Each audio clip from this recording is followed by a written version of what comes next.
Hello दोस्तों, प्राइमो stories में आप सभी का स्वागत है। दोस्तों, पूरी कहानी सुनिएगा, आपको बहुत पसंद आएगी। मेरा नाम है रेशमा है, उम्र अभी 17 की हो गई है। मैंने जब से होश संभाला है, मेरे अंदर एक अजीब सी गुदगुदी होती रहती है, जैसे बदन में कोई हल्की सी आग सुलगती हो, जो कभी बाहर नहीं निकलती, बस अंदर ही घूमती रहती है। मेरी स्किन गोरी है, लेकिन गांव की धूप ने थोड़ा सा रंग बदल गया है और मेरी कमर, अरे जब चलती हूँ तो खुद ही मटकती है, जैसे कोई लहराती नदी। लोग कहते हैं मेरी आंखें बड़ी हैं, बोलती हैं, और होंठ थोड़े मोटे जैसे रस भरी फल हो। मैं अपनी सौतेली माँ और पापा के जाने के बाद अपने चाचू के साथ रहती हूँ, और चाचू तो मेरे हीरो हैं। उनकी नजरें कभी कभी मुझ पर टिकती हैं तो दिल धड़कने लगता है। समझ नहीं आता क्यों मैं गांव में रहती हूँ और हमारा गांव का घर में मिट्टी की दीवारें, ऊपर छप्पर और बाहर पीपल का पेड़ है। आज सुबह की बात है, मैं किचन में चाय बना रही थी। चाचू बाहर बैठे थे, अपने पुराने रेडियो पर गाने सुन रहे थे। मैंने गैस जलाई और दूध उबलने लगी। मैंने अपनी पुरानी फ्रॉक पहनी थी, जो छाती पर थोड़ी टाइट थी और नीचे से घुटनों के ऊपर तक आती है। दूध उबला और झाग बनने लगा। मैंने झुक कर देखा और तभी चाचू अंदर आए और बोले, रेशमा, चाय में अदरक डाल देना, आज गला कुछ खराब लग रहा है, और मेरे बहुत पास खड़े हो गए। मैंने अदरक कद्दूकस करने लगी और उनकी सांस मेरे कंधे पर लग रही थी। मैंने मुड़कर कहा, चाचू आप इतने पास क्यों खड़े हो, जगह कम है क्या? वो हंस से, बेटी तेरी चाय की खुशबू इतनी अच्छी है कि पास आकर ही पीनी पड़ती है, मैंने हंसते हुए कहा। वह चुप रहे, बस मुस्कुराए। चाय बन गई तो हम दोनों बाहर बरामदे जाकर बैठ गए। चाचू ने चाय पीते हुए कहा, रेशमा, तेरी चाची होती तो आज तुझे सिखाती कि चाय में इलायची कैसे डालते हैं। मैंने कहा, आप ही तो मेरी माँ बाप हो, और चाचू भी। वो मेरी आंखों में देखते रहे, जैसे कुछ कहना चाहते हो। चाय पीते पीते चाचू ने अपना पुराना एल्बम निकाला, जो अलमारी में रखा रहता है। देख रेशमा, यह तेरी चाची की फोटो है, जब वह तेरी उम्र की थी। मैंने फोटो देखी। चाची सुंदर थी, लेकिन मैंने कहा, चाचू, मैं तो उनसे बहुत अलग हूँ। चाचू ने मेरे बालों में हाथ फेरा। हाँ मेरा बच्चा, तू अलग है, तेरी मुस्कान में कुछ जादू है। उनका हाथ मेरे बालों में फंस गया। मैंने हल्की से हिलाया, लेकिन उन्होंने हाथ नहीं हटाया। बाहर बहुत से पंछी बोल रहे थे और चाचू की उंगलियां मेरे कान के पास घूम रही थी। मैंने कहा, चाचू, आपकी उंगलियां गर्म है। वो बोले, सर्दी का मौसम है ना, गर्माहट चाहिए। मैं हंस पड़ी, लेकिन अंदर कुछ हो रहा था, जैसे दिल में कोई तीर मार रहा हो। फिर चाचू ने कहा, चल ऐसी दो तो आप कल आज खेत पर चलते हैं, फसल देखनी है। हम दोनों साइकिल पर निकले। मैं आगे बैठी, चाचू पीछे। रास्ते में गड्ढे थे, साइकिल उछलती और मैं चाचू की छाती से टकराती। हर बार टकराने पर चाचू की बाहें मेरी कमर पर कस जाती। वह कहते, रेशमा जरा संभल के बैठो, और उनकी हथेलियां मेरी कमर पर ज्यादा कसती। मैंने कहा, चाचू आपकी बाहें मजबूत हैं। वह बोले, तेरी जैसी बेटी को संभालने के लिए तो मजबूत होना पड़ता है। खेत पर पहुंचे, फसल हरी थी। चाचू ने कहा, देख तेरे बालों जैसी यह गेहूं की बालियां।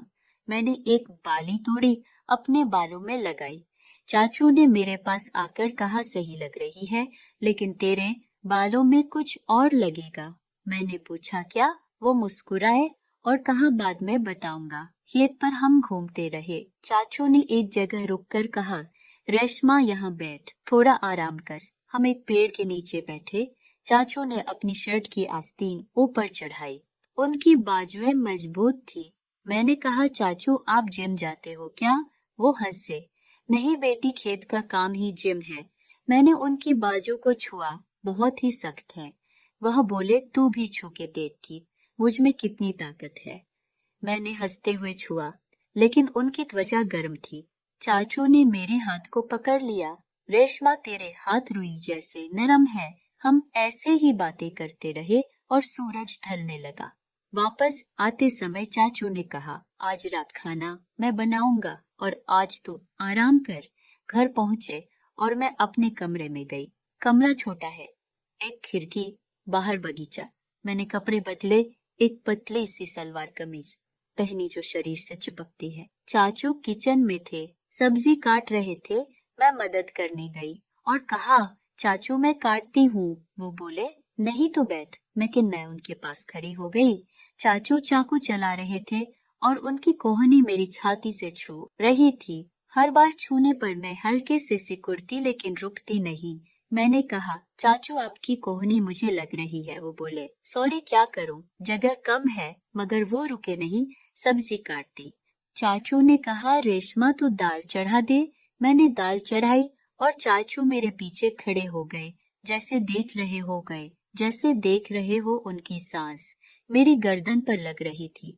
मैंने मुड़कर कहा, चाचू आप इतने पास। वह बोले, देख रहा हूँ कहीं जल ना जाए। खाना बन गया। हम खाना लेकर छोटी टेबल पर बैठे। हमारे घुटने आपस में टकरा रहे थे। चाचू ने रोटी तोड़ी और मेरे मुंह के पास लाए। ले मेरे हाथ से खा ले बेटी। मैंने खाया लेकिन उनकी उंगलियां मेरे होठों से छू गई। चाचू आपकी उंगलियां। वह मुस्कुराए और कहा, स्वाद छक रहा था। हम खाते रहे और चाचू ने कहा, रेशमा तेरी उम्र में लड़कियां शादी की बात करती हैं, लेकिन तू अभी तक। मैंने कहा, चाचू आप हो ना, कौन करे। फिर बोले, बेटी मैं तेरा चाचू हमेशा रहेगा। रात हो गई, हम सोने गए। मेरा कमरा चाचू के बगल में है, दीवार पतली है। मैं बिस्तर पर लेटी और चाचू की खांसी सुनाई दे रही थी। मैं उठी, उनके कमरे में गई। चाचू पानी पी लो। वह बोले, हाँ बेटी। मैंने पानी पिलाया। उनके होठ गीले हो गए। वो मेरे हाथ को पकड़ कर बोले, रेशमा तू तो मेरी जान है। अगली सुबह मैं उठी तो चाचू बाहर थे। मैं नहाने गई। हमारा बाथरूम पुराना है, दरवाजा ठीक से बंद नहीं होता। मैंने बाल खोले, पानी डाला, साबुन लगाते हुए मैं गुनगुना रही थी। तभी चाचू की आवाज आई, रेशमा तौलिया देना। मैंने साबुन लगाया हुआ था, तौलिया लपेटा और दरवाजा खोला। चाचू बाहर खड़े थे, उनकी नजरें मेरे गीले बालों पर और फिर नीचे। चाचू लो। वह बोले, बेटी संभल के, तेरे बाल गीले हैं। मैंने दरवाजा बंद किया मगर दिल तेज धड़क रहा था। नहा कर निकली। चाचू किचन में थे। वह बोले, रेशमा नाश्ता करें। हम नाश्ता करने लगे। चाचू ने कहा, आज गांव की मीटिंग है, चलना है क्या? तो हम दोनों मीटिंग में गए। वहाँ चाचू सरपंच से बात कर रहे थे। मैं पास बैठी। चाचू की आवाज गूंज रही थी और उनकी शर्ट की बटन खुली थी, छाती दिख रही थी। मैं खुली छाती देखती रही। मीटिंग खत्म हुई। वापस आते समय चाचू ने कहा, रेशमा तू बड़ी हो गई है, लोग तुझे देखते हैं। मैंने कहा, चाचू आप भी तो देखते हो। वो हंसे। बेटी को देखना चाचू का हक है। घर पहुंचे चाचू ने कहा, रेशमा आज तुझे कुछ सिखाता हूँ। वो मुझे सिखाने लगे कि पुरानी चीजें कैसे रिपेयर करते हैं। हम गैरेज में गए जहाँ पुरानी साइकिलें थी। चाचू ने एक स्क्रू ड्राइवर पकड़ा। देख ऐसे घुमाते हैं। मैं उनके पास झुकी, उनकी सांस मेरे चेहरे पर। मैंने ट्राई किया लेकिन हाथ फिसला। चाचू ने मेरा हाथ पकड़ा। ऐसे बेटी, उनका गर्म हाथ मेरे हाथ पर था। हम ऐसे ही काम करते रहे और पसीना आ गया। चाचू ने अपनी शर्ट उतारी। वह अब बनियान में थे। उनकी छाती पर बाल थे। मैं देखती रही। चाचू आप गर्म हो? वो बोले, हाँ तू भी उतार दे कुछ। मैंने हंस कर कहा, चाचू शर्म आती है।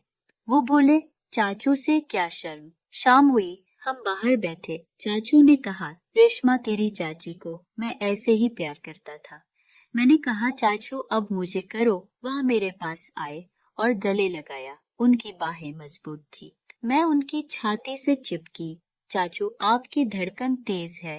वह बोले, बेटी के लिए है। हम ऐसे ही बैठे रहे। रात में मैं सो नहीं पा रही थी। चाचू का कमरा मैं फिर गई। चाचू नींद नहीं आ रही। वह बोले, आजा मेरे पास लेट। मैं उनके बगल में लेट गई। चाचू की बाह मेरे नीचे थी। उनकी गर्मी महसूस हो रही थी। चाचू आपकी स्किन। वह बोले, चुप अब सो जा। लेकिन मैं करवट बदलती रही और मेरा पैर उनके पैर से टकराता रहा। चाचू ने मेरा पैर पकड़ा, संभल बेटी। मैं चुप रही लेकिन अंदर आग लगी थी। अगले दिन चाचू ने कहा, रेशमा आज बाजार चल, कुछ सामान लाना है। लेकिन हम बाजार नहीं गए, घर पर ही रहे। चाचू ने कहा, घर पर ही कुछ नया करते हैं। वह मुझे सिखाने लगे कि पुरानी किताबें कैसे बांधते हैं। हम एक रूम में गए और वहां धूल भरी किताबें थी। चाचू ने एक किताब खोली और बोले, देख, यह प्रेम कहानी है। मैंने पढ़ना शुरू किया। चाचू मेरे कंधे पर हाथ रखे थे। मुझे पूछा, रेशमा प्रेम क्या है? मैंने कहा, चाचू आप बताओ। वो बोले, प्रेम वो जो दिल से दिल तक होता है। उनकी उंगलियां मेरे कंधे पर घूम रही थी। मैंने किताब बंद की। चाचू मुझे डर लग रहा है। वो बोले, किससे? मैंने कहा, अपने आप से। दिन बीतते गए, हमारी जिंदगी ऐसी ही चल रही थी। चाचू हर काम में मेरे साथ और मैं उनके साथ। कभी किचन में उनकी सांस मेरी गर्दन पर, कभी बगीचे में उनकी हथेली मेरी कमर पर।